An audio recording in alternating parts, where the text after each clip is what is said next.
야고보서 4장 11절로 17절입니다. 야고보서 4장 11절로 17절 말씀을 저와 여러분이 한 절씩 교독하고 마지막 절은 함께 읽겠습니다. 제가 먼저 읽습니다. 형제들아 서로 비방하지 말라. 형제를 비방하는 자나 형제를 판단하는 자는 곧 율법을 비방하고 율법을 판단하는 것이라. 내가 만일 율법을 판단하면 율법의 준행자가 아니요 재판관이로다. 입법자와 재판관은 오직 한 분이시니 능히 구원하기도 하시며 멸하기도 하시느니라.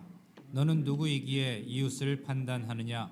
들으라. 너희 중에 말하기를 오늘이나 내일이나 우리가 어떤 도시에 가서 거기서 1년을 머물며 장사하여 이익을 보리라 하는 자들아. 내일 일을 너희가 알지 못하는도다. 너희 생명이 무엇이냐? 너희는 잠깐 보이다가 없어지는 안개니라. 너희가 도리어 말하기를 주의 뜻이면 우리가 살기도 하고 이것이나 저것을 하리라 할 것이거늘 이제도 너희가 허탄한 자랑을 하니 그러한 자랑은 다 악한 것이라. 함께 하겠습니다. 그러므로 사람이 선을 행할 줄 알고도 행하지 아니하면 죄니라. 아멘. 한 달 반 만에 야고보서를 다시 나누게 되었습니다. 마지막으로 나누었던 주제는 마음판의 교체였습니다.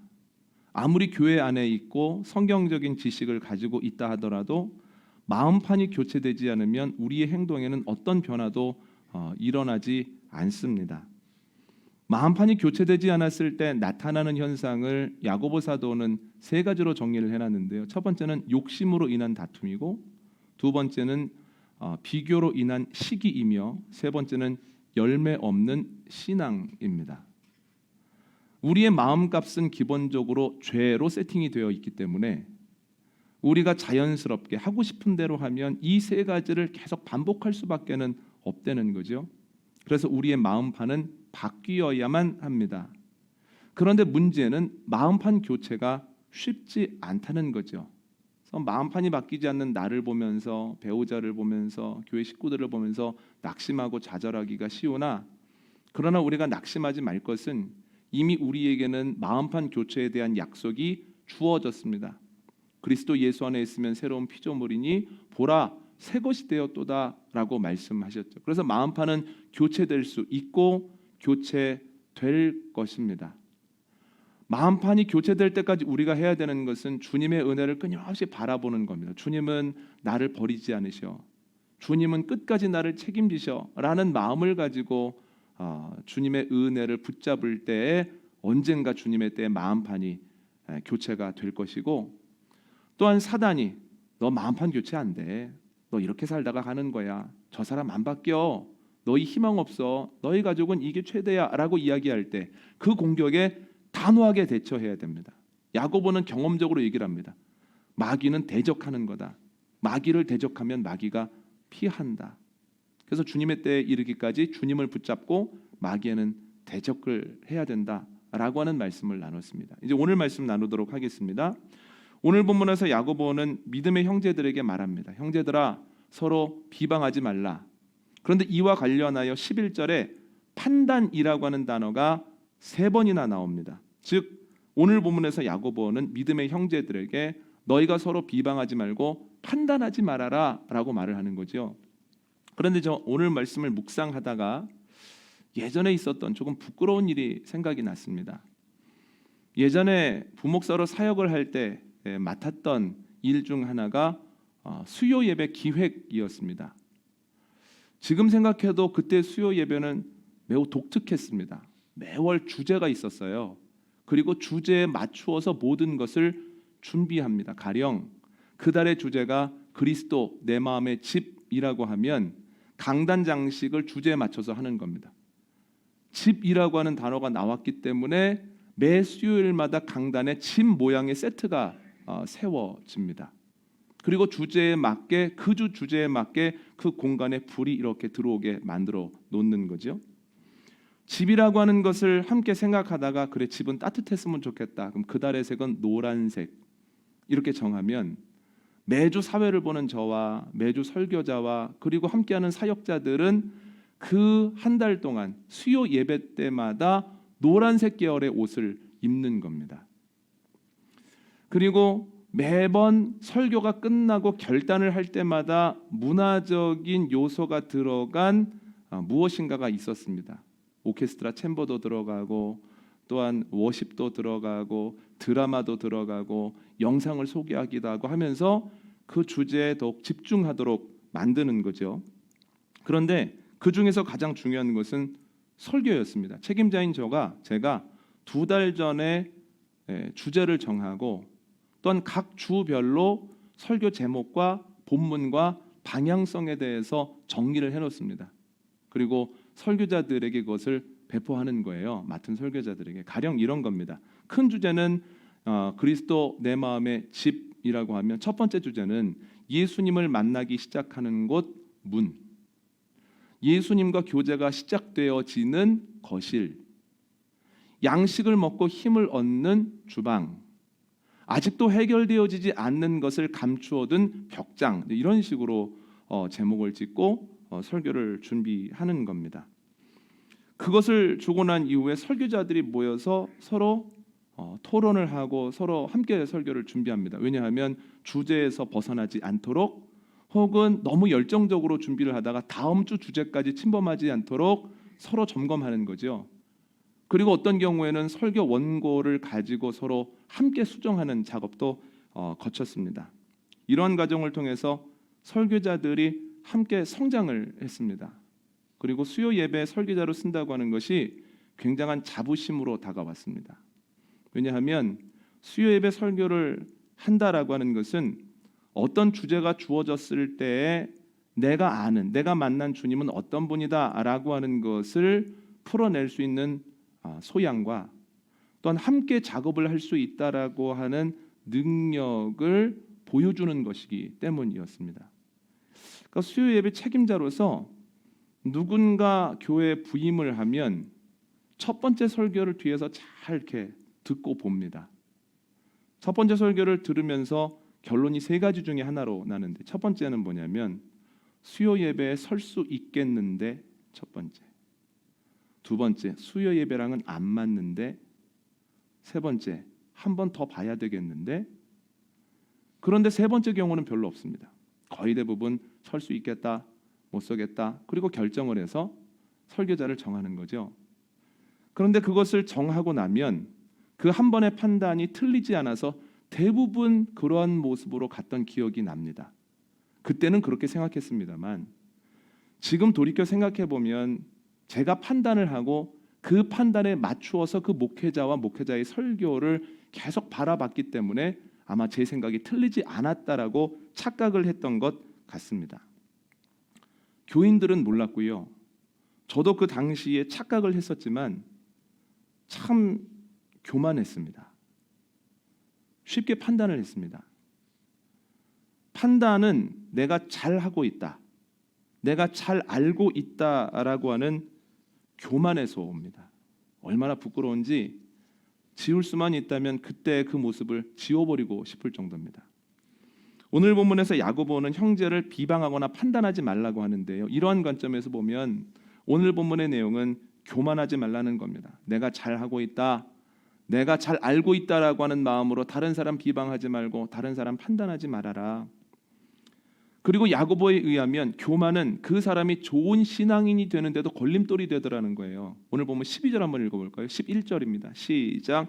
형제들아 서로 비방하지 말라. 형제를 비방하는 자나 형제를 판단하는 자는 곧 율법을 비방하고 율법을 판단하는 것이라. 내가 만일 율법을 판단하면 율법의 준행자가 아니요 재판관이로다. 아멘. 교회 안에 있는 이들은 율법, 하나님의 말씀을 따르는 사람들입니다. 율법의 준행자입니다. 그런데 누구를 비방하고 판단하는 순간 그는 율법을 지키는 자가 아니라 율법을 가지고 누군가를 판단하고 집행하는 사람이 된다는 거예요. 본인이 그 율법 아래에 있지 아니하고 하나님 말씀 아래에 있지 아니하고 본인은 하나님의 말씀에서 예외가 되고 특별한 존재처럼 스스로를 생각한다는 거죠. 그의 말이 정확합니다. 그때 저에게 나타났던 현상들을 생각해 보면 저는 예배자로서 철저하게 실패한 거예요. 누군가의 설교를 들으면서 아하, 쓸 수 있겠다, 설 수 없겠다, 예배하지 않고 판단하는 거예요.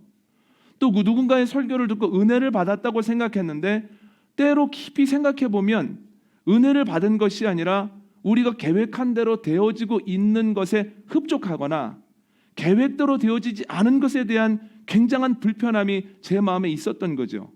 겉모습으로는 예배인데 하나님 보시기에는 예배가 아니고 다른 이들이 보기에는 흠잡을 수 없을지 모르나 하나님 보시기에는 예배자는 아니었겠구나 생각하면 생각할수록 마음이 참 아프고 부끄럽기도 하고 또한 주님께 면목이 없습니다. 여러분, 우리가 이러한 실수를 하고 있지는 않은지 돌아보는 시간 되기를 원합니다. 내가 표현하고 있지는 않지만 내가 교만한 상태는 아닌가? 나는 잘 하고 있어, 나는 잘 알고 있어 하는 기본적인 교만을 가지고 누군가를 판단하고 누군가를 비방하는 것은 아닌가?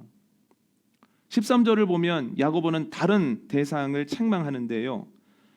살펴보면 야고보가 책망하는 대상은 어떤 도시에 가서 1년을 살면서 장사하여 이익을 남겨야 되겠다 이렇게 말하고 자랑하는 사람들을 책망합니다. 그런데 여러분, 이게 왜 책망받을 대상인가요?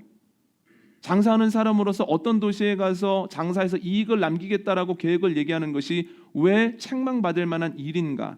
그런데 확실합니다. 그것이 책망받을 만한 일이 아니었다면 하나님께서는 그 내용을 성경에 실지 않으셨을 거예요. 이것은 책망받을 만한 일인데요. 이와 관련된 이야기가 누가복음 12장에 있습니다. 한번 읽어볼까요? 누가복음 12장 16절로 20절입니다. 시작. 또 비유로 그들에게 말하여 이르시되 한 부자가 그 밭에 소출이 풍성하매 심중에 생각하여 이르되 내가 곡식 쌓아둘 곳이 없으니 어찌할까 하고 또 이르되 내가 이렇게 하리라 내 곡간을 헐고 더 크게 짓고 내 모든 곡식과 물건을 거기 쌓아두리라. 또 내가 내 영혼에게 이르되 영혼아 여러 해 쓸 물건을 많이 쌓아두었으니 평안히 쉬고 먹고 마시고 즐거워하자 하리라 하되 하나님은 이르시되 어리석은 자여 오늘 밤에 내 영혼을 도로 찾으리니 그러면 내 준비한 것이 되겠느냐 하셨으니. 아멘. 예수님이 말씀을 전하실 때 한 사람이 벌떡 일어나서 말합니다. 선생님, 제 형에게 너 동생하고 유산 나눠야지 라는 말씀 좀 해주십시오. 그랬더니 주님께서 여러 가지로 동생을 책망하신 이후에 이 비유를 말씀해 주십니다. 어떤 지역에 한 부자가 살았습니다. 아주 넉넉합니다. 그런데 그 해에도 밭에서 소출을 많이 얻었습니다. 원래 넉넉한데 더 넉넉해졌습니다. 그래서 그날 밤에 부자가 생각합니다. 어떻게 하면 좋을까? 이렇게 하면 되겠다. 이제 기존의 곡간을 헐고 더 큰 헛간을 지어서 거기에 모든 것을 저장하고 몇 년 동안 편안하게 즐겁게 먹고 마시자. 나는 이제 몇 년 동안 걱정이 없구나. 그때 하나님께서 그에게 나타나셔서 말씀하십니다. 어리석은 자야, 내가 오늘 저녁에 너의 생명을 빼앗으리라. 그러면 네가 준비한 것이 과연 누구의 것이 되겠느냐? 참 충격적인 것은 그가 하는 생각이 그리 낯설지 않을 것 같은데, 제가 그 상황이 되어도 그럴만 할 것 같은데 그게 표현이 되건 표현이 되지 않건 말이죠. 주님께서는 내가 몇 년 동안 편안히 먹고 마셔야 되겠다, 몇 년은 걱정 없어 라고 이야기하는 그 부자를 어리석은 자로 부르신다는 거예요. 그 이유는 두 가지입니다. 첫 번째는 생명이 그의 것이 아니기 때문입니다. 하나님이 찾으시면 그 생명이 몇 년 갈 것도 없이 그날 저녁으로 사라질 수밖에 없죠. 두 번째는 물질도 전적으로 그의 것이 아니라는 겁니다. 자기 것이라고 생각하지만, 맞습니다. 물론 내 마음대로 사용할 수 있어 라고 생각하지만 전적으로는 그렇지 않습니다. 왜냐하면 그가 전적인 물질에 대한 권한을 가지고 있다면 죽으면서도 그 물질을 가지고 갈 수 있어야 되거든요. 근데 죽으면서는 놀 수밖에 없다? 그건 물질에 대하여 많은 권한, 대부분의 권한을 가지고 있지만 모든 권한을 가지고 있는 건 아니다라고 하는 반증입니다. 야고보가 오늘 하는 말이 이와 맥을 같이 하고 있습니다. 이렇게 얘기하죠. 너희가 1년 동안 어디에 가서 장사를 해서 크게 돈을 벌어올 것이라고 생각하고 사람들한테 자랑하는데 이건 어리석은 일이라는 거예요. 세 가지 이유 때문에 그렇습니다. 첫 번째는 그들은 생명이 자기 것이라고 생각했습니다. 야고보가 얘기합니다. 생명 안개 같은 거야. 1년 뒤까지 살아있을지 없을지 어떻게 하느냐. 첫 번째입니다. 두 번째, 너희가 거처를 너희가 정한다고 생각하지만 거처는 네가 정하는 것 아니야. 하나님께서 네가 정한 거처에서 밀려나게 하시던지 아니면 고향집에서 어떤 일로 강하게 잡아당기시면 돌아올 수밖에 없고 거기에 머물지 못하는 거야. 거처는 하나님이 정하시는 거야. 세 번째, 물질은 너에게 모든 권한이 있는 것이 아니야. 열심히 노력한다고 해도 그에 대한 소득이 없을 수 있고 오히려 큰 손해를 볼 수도 있어 라고 이야기를 하면서 이렇게 말합니다. 너희는 이렇게 말해야만 된다. 주님의 뜻이라면 제가 1년 동안 거기에서 살고 싶습니다. 주님이 허락하신다면 제 노력에도 열매가 있을 것을 믿습니다. 이렇게 이야기를 해야지 1년 동안 거기에 가서 장사하여 남길 거다라고 하는 것은 무척 어리석은 말이다라고 하는 거죠. 이 말은 주님의 뜻이 아니고 주님의 계획을 기뻐하시지 아니하시면 내 계획한 모든 것이 허사라는 뜻이에요. 방금 말씀드렸던 그때 저에게 동시에 일어났던 일은 뭐냐면 사역을 하다가 여러 가지 이유로 개척이 하고 싶어졌습니다. 개척을 하려고 생각하고 기도하는 중에 생각하지 못했던 여러 가지로 참 순조롭겠다 하는 일이 생겨났어요. 이제 개척만 하면 되겠다. 어떻게 개척을 하면 좋을까 생각하다가 그래 1년 동안 건강한 그리고 부흥하고 있는 교회에 탐방을 가서 장점을 보자. 그리고 장점을 조합하자. 그리고 그 장점을 조합한 상태에서 우리 교회를 세팅하자라고 하는 나름의 계획이 있었습니다. 이 계획이 될 수 있도록 안전장치도 있었고 안전장치에 안전장치를 더했습니다. 그런데 계획이 옮겼는데 뜻대로 되어지는 것이 없었습니다. 안전장치를 마련해 놓았는데 너무나 쉽게 풀려가는 것을 보면서 아하, 내가 이렇게 약한 존재구나, 아무것도 모르는 존재구나 라고 하는 것을 깨달을 수밖에는 없었습니다. 지금은 이렇게 짧게 말씀드리기에도 부끄러운 마음입니다만 그때는 부끄러운지도 몰랐습니다. 왜냐하면 그때는 지금보다 많이 교만했기 때문입니다. 교만하면 남에 대해서는 판단을 합니다. 내가 너 잘 알아. 너는 그런 사람이야. 너는 그 정도에서 머물 거야. 두 번째, 교만하면 나에 대해서는 자신을 합니다. 계획을 가지고 있죠. 내가 이러한 일을 해서 이렇게 되어지고 몇 년 뒤가 되면 이렇게 되어 있을 거야 라고 하는 거죠. 그러므로 오늘 본문에 나오는 13절에 나오는 멀리에 가서 1년 동안 머물면서 내가 이익을 남기겠다라고 하는 사람들의 행동의 기저에는 교만이 있다라는 거예요. 교만. 그러니까 오늘 본문에 나오는 내용, 남을 비방하지 말아라, 판단하지 말아라, 그리고 장래일을 자신하지 말아라, 허탄한 자랑을 하지 말아라라고 하는 것은 동일한 얘기하는 겁니다. 교만하지 말라는 거예요. 교만할 때 나타나는 현상들에 대해서 이야기를 하고 있는 거죠. 이 말씀 앞에서 여러분들 한번 점검해 보시기를 바랍니다. 겉으로 표현하지는 않아도 남에 대해서는 판단하고 나에 대해서는 자신을 한다면 나는 지금 교만한 상태라는 거예요. 여러분들 어떠십니까? 성경은 교만이 위험한 것이라고 하면서 계속 경계하라고 합니다. 큰일 난다고. 그 중에 하나가 잠언 16장 말씀인데 한번 읽어볼까요? 시작. 교만은 패망의 선봉이요 거만한 마음은 넘어짐의 앞잡이니라. 겸손한 자와 함께하여 마음을 낮추는 것이 교만한 자와 함께하여 탈취물을 나누는 것보다 나으니라. 아멘. 교만은 패망의 선봉이고 거만함은 넘어짐의 앞잡이입니다. 똑같은 구조를 표준세 번역은 이렇게 번역을 해 놓았습니다. 교만은 멸망하게 하고 거만은 파멸하게 한다. 얼마나 무서운 얘기입니까? 교만하면 절대로 안 된다는 거예요. 19절을 보면 교만하면 안 될 뿐만 아니라 교만한 사람과는 교제도 말라는 거예요. 그와 함께하는 것이 이익이 있어 보여도 그에게 영향을 받게 되고 나도 모르게 교만하게 되어지면 하나님께서 말씀하신 대로 파멸하게 될 것이므로 패망하게 될 것이므로 교만한 사람과는 교제도 하지 말라 그러죠. 그래서 제대로 된 신앙의 길을 걸어갔던 신앙의 선배들은 교만을 경계하고 겸손하기 위해서 힘썼습니다. 그 중에 하나가 어거스틴입니다. 그의 제자들이 어거스틴에게 묻습니다. 선생님, 신앙의 제1덕목이 뭡니까? 겸손이야. 두 번째는 뭡니까? 두 번째도 겸손이다. 세 번째도 겸손이다. 그러다 제자들이 묻습니다. 선생님, 그러면 교만이라는 건 뭡니까? 네가 겸손하다고 생각하는 그 마음이 교만이야.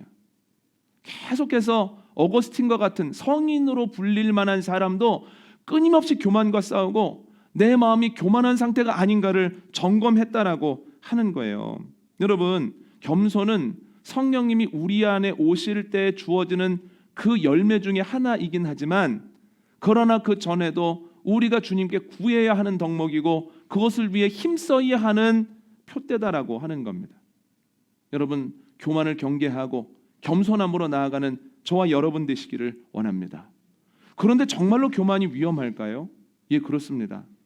정말로 교만은 위험합니다. 요즘 새벽에 사무엘상을 나누고 있는데요, 사무엘상은 그 이름대로 사무엘이 기름 부어서 왕으로 삼은 두 인물을 중심으로 내용이 전개됩니다. 아시는 것처럼 사울과 다윗입니다. 그런데 두 사람은 똑같이 기름 부음을 받았음에도 완전히 다른 삶을 살아갑니다. 사울은 결국 버림받아 비참한 최후를 맞이하고, 다윗은 여러 가지 어려움이 있었으나 용서받고 회복하게 된다는 거예요.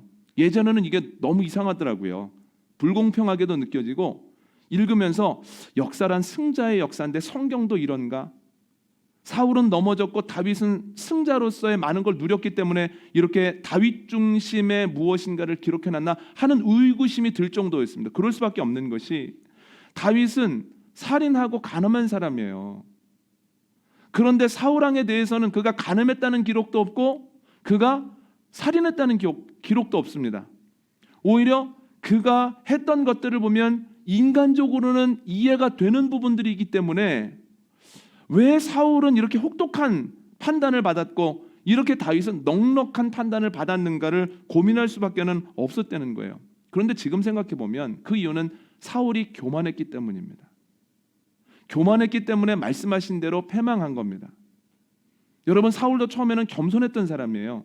어제 저희가 새벽에 나누었던 매일 성경 본문을 보면 사무엘이 사울에게 기름을 부어 왕으로 삼으려고 할 때 사울이 화들짝 놀랍니다. 왜 이러십니까? 제가 속한 베냐민 지파는 12지파 중에 가장 작은 지파고, 또한 저희 집안은 베냐민 지파 중에서도 미약한 집안입니다. 그리고 저도 별 볼 일 없는 사람입니다. 저 같은 게 어떻게 왕이 되겠습니까? 하면서 극구 부인합니다. 다음 주에 나눌 내용을 보면 왕으로 삼으려고 할 때 얼마나 그게 두려웠던지 진보다리 사이에 숨어 있어서 사무엘 글을 찾아서 단에 올렸다는 거예요. 근데 놀라운 것이 있습니다. 글을 나오라고 해서 단에 올렸더니 그의 키가 다른 사람보다 머리 하나가 더 있는 거예요. 그러니까 누가 봐도 그의 풍채나 모든 것들이 아주 단단하고 준비되어 있는 사람이라는 거예요. 여러분, 그의 집안이 작았다라고 하지만 기스의 집안은 베냐민 지파 중에서도 유력한 집안이었다라고 성경이 이야기를 하고 있습니다. 베냐민 지파가 작은 것 같지만 가장 중요한 역사적 순간마다 베냐민이 큰 역할을 했다는 거예요. 다시 말하면 사울은 굉장히 겸손했던 사람이죠. 그런데 왕위에 오르고 시간이 지나면서 자신도 모르는 사이에 교만해져 버렸습니다. 그래서 하나님께서 말씀해 주신 그 원리대로 교만했기에 넘어질 수밖에 없었다는 거죠. 여러분, 교만이 왜 위험할까요? 사울을 통해서 보면 두 가지는 확실합니다. 오늘 이거 나누려고 하는데요. 첫 번째는 교만할 때 교만하면 기도해야 할 때 기도하지 않기 때문이에요. 사무엘상 13장을 보면 이스라엘과 블레셋이 전투를 합니다. 근데 블레셋 사람들의 군사가 훨씬 더 많습니다. 이스라엘 사람들이 위축돼 있어요. 그런데 문제는 전쟁 전에 예배를 집례해야 되는 사무엘이 안 옵니다. 약속한 기한에 일주일이 지나도록 오지 않습니다. 여러분, 그때 어떤 일이 일어났겠습니까? 성경에는 나오지 않지만 충분히 예상해 볼 수 있는 시나리오가 있는데요. 이런 시나리오가 있을 거예요. 사무엘이 예배를 드리러 우리 쪽으로 오다가 블레셋 사람들에게 잡혔다더라. 아니, 이미 처형됐다더라. 그래서 사울왕과 수네부는 이미 이 전쟁은 포기했다더라 라는 소문이 어디에서부터 시작됐는지 모르지만 돌 거예요. 그래서 타령하는 사람까지 생깁니다. 이 모습을 보고 사울왕이 안 되겠다고 여겨서 본인이 제사를 드려버립니다. 그런데 제사를 드렸을 때에 막 사무엘이 도착해서 책망을 합니다. 아니, 왜 할 수 없는 일을 했습니까? 왜 권한을 넘어서 일을 합니까? 그랬더니 이렇게 대답을 합니다. 엄청난 블레셋 군대는 앞에 있고 당신은 약속했던 기한에 일주일이 지났는데도 오지 않고, 그래서 사람들이 사기가 땅에 떨어지다 못해 자꾸만 타령하는 일이 생겨서 어쩔 수가 없었습니다. 인간적으로는 이해됩니다. 제가 사울의 입장이어도 그렇게 했을 수도 있겠다 싶을 정도입니다. 그러나 신앙인으로서 우리가 분명히 알아야 되는 것은 그가 그 위기를 맞았을 때 해야 되는 것은 행동이 아니라 기도였다는 거예요. 그 순간에 기도를 하면서 하나님 어떻게 하면 좋겠습니까? 이 상황을 어떻게 받아들이면 좋겠습니까? 제가 지금 해야 되는 것이 무엇인지를 알려주십시오라고 기도했어야 되는데 기도하지 않고 행동을 했다는 거예요. 행동을 했을 때 그 행동이 또 다른 문제를 만들어냅니다. 그가 왜 기도하지 않고 행동했을까요? 그가 교만했기 때문이에요. 교만하면 기도하지 않습니다. 내 생각에는, 내 판단에는 하면서 내가 보기에 옳은 것을 택하게 된다라고 하는 거예요. 이런 면에서 보면 다윗은 위기 때는 확실히 다릅니다. 한번 읽어볼까요? 사무엘상 30장 9절로 10절입니다. 시작. 이에 다윗과 또 그와 함께한 600명이 가서 부솔 시내에 이르러 뒤떨어진 자를 거기 머물게 했으되 곧 피곤하여 부솔 시내를 건너지 못하는 200명을 머물게 했고 다윗은 400명을 거느리고 쫓아가니라. 아멘. 다윗이 그의 군사들과 함께 사울 왕에게 쫓겨다닐 때 그들은 생활을 위해서 용병을 했습니다. 그러니까 용병은 계속 어딘가를 돌아다니면서 일을 처리해 줘야 되지 않습니까? 오랫동안 어딘가를 다녀와 보니 자신들이 살고 있던 성읍이 완전히 엉망이 됐습니다. 아말렉이 쳐들어와서 다 가지고 가고 모든 사람을 포로로 끌고 간 거예요. 얼마나 기가 막혔든지 피를 나눈 형제보다 더 가까웠던 사람들이 울다 지쳐서 바울을 돌로 치려고 합니다. 성경에는 어떻게 표현이 되어 있냐면 다윗이 크게 다급하였다 이렇게 되어 있습니다. 돌에 맞기 직전이에요. 그런데 다윗은 그 순간에 무릎을 꿇고 기도합니다. 하나님 어떻게 하면 되겠습니까? 다윗이 하나님께 기도했을 때 하나님이 그를 위로하시고 그에게 힘을 주시고 그가 해야 되는 것을 알려주십니다. 이제 일어나서 그들을 쫓아가라. 반드시 그들을 잡을 것이다. 이전의 패배를 덮고도 남음이 있을 것이다 라고 하면서 하나님이 그를 아말렉에게 보내시죠. 여러분, 다윗은 위기를 맞았을 때 먼저 행동하지 않습니다. 내 생각에는, 내 판단에는 하면서 하는 것이 아니라 주님 뭐라고 말씀하실까? 주님 뜻이 무엇일까를 생각하는 가운데 기도하죠. 여러분, 기도가 행동하기 어렵고 행동을 무서워하는 사람들의 출구, 도망지가 되는 것처럼 인식이 되지만 그렇지 않습니다. 성경을 보면 기도는 오히려 적극적인 행위입니다. 기도할 때 하나님이 위로해 주실 뿐만 아니라 무엇을 해야 되는지 인간적으로는 하기 힘든 일들도 할 수 있어. 해야 돼. 내가 너와 함께 하겠다. 말씀하신다는 거예요. 다윗이 이 경우입니다. 크게 다급하였으나 기도함으로 힘을 얻고 하나님이 하시는 말씀을 듣고 그것을 따랐을 때 결국은 회복하게 되었다라고 하는 거죠. 다윗이 기도할 수 있었던 것은 그가 여전히 겸손했기 때문이에요. 겸손했을 때 기도했고 기도했을 때 바른 행동을 했고 바른 행동이 좋은 결과를 가지고 오죠. 여러분, 교만은 기도해야 될 때 기도하지 못하게 합니다. 교만하면 내 생각에는 내 판단에는 하면서 주님 앞으로 나아가지 않습니다. 그래서 문제가 더 커지죠. 주님께서 주시는 겸손이 저와 여러분에게 있기를 원합니다. 기도해야 될 때 기도의 자리에 나아가고 들어야 될 때 주님의 음성 분명하게 듣고 주님께서 말씀하실 때 그 말씀에 온전히 순종함으로 패배가 승리가 되게 하시고 이전의 패배마저도 온전히 갚아주신 주님의 은혜가 저와 여러분에게 있기를 원합니다. 두 번째로 교만이 위험한 이유는 교만하면 회개해야 될 때 회개하지 않기 때문이에요. 사울 왕이 두 번째 실수를 합니다. 하나님께서는 사무엘을 통해 말씀하셨습니다. 아말렉과 싸우면 승리할 거다. 승리한 이후에 그 아말렉의 모든 것들을 진멸해라. 그리고 사무엘이 가보니 다 진멸하지 않고 좋은 건 남긴 거예요. 그래서 사무엘이 묻습니다. 왜 이렇게 하셨습니까? 왜 하나님 말씀에 순종하지 않습니까? 그랬더니 하나님께 제사하려고 그랬습니다. 이러면 하나님이 좋아하실 줄 알았습니다. 이렇게 사울 왕이 대답합니다. 변명입니다. 여러분, 사울 왕이 해야 됐던 것은 변명이 아니고요. 회개입니다. 회개할 때에 문제가 거기에서 멈추고 다시 회복이 시작될 수 있었습니다. 그런데 회개해야 될 때 변명하였더니 그 문제가 더욱 깊어져 버리더라는 거예요. 여러분, 다윗의 삶에는 범과가 참 많습니다. 어려운 점 많은데요. 그러나 다윗의 강점은 위기 때의 선택이 탁월하다는 거예요. 여러분, 다윗이 간음하고 살인합니다. 그것도 간음을 가리기 위해서 살인하죠. 10계명 중에 2개를 범했습니다. 죽어 마땅합니다. 하나님께서 나단을 보내서 이렇게 말씀하십니다. 너는 나를 경시했다. 나는 너에게 이미 넉넉하게 주었고 더 달라고 하면 더 주었을 텐데 너는 나를 완전히 무시해서 거기에는 내가 없는 줄 알았고 그 상황을 내가 모를 거라고 생각하고 그렇게도 내가 무기력할 거라고 생각해서 네가 이런 행동을 계속했구나. 너는 나를 무시했다라고 할 때 다윗이 무릎 꿇고 눈물을 냅니다. 내가 여호와께 죄를 지었나이다. 그리고 그의 시편을 보면 얼마나 울었는지 내 눈물에 침상이 떠버렸습니다 라고 할 정도로 그렇게 울었습니다. 그리고 하나님께 나아가 기도하죠. 주님, 아무리 생각해도 제 마음엔 정한 것이 없습니다. 정한 마음을 내 안에 창조해 주십시오. 정결한 마음을 허락해 주십시오. 그가 회개했던 것은 그가 여러 가지로 나태해진 것은 사실이나 여전히 겸손은 했기 때문이에요. 이걸 통해서 알 수 있는 건 겸손은 우리의 마지막 희망입니다. 많은 것에 어려움을 겪을지라도 겸손하면 결국 기도할 뿐 아니라 회개해야 될 때, 회개하라고 하는 사인이 왔을 때 회개할 수 있기 때문입니다.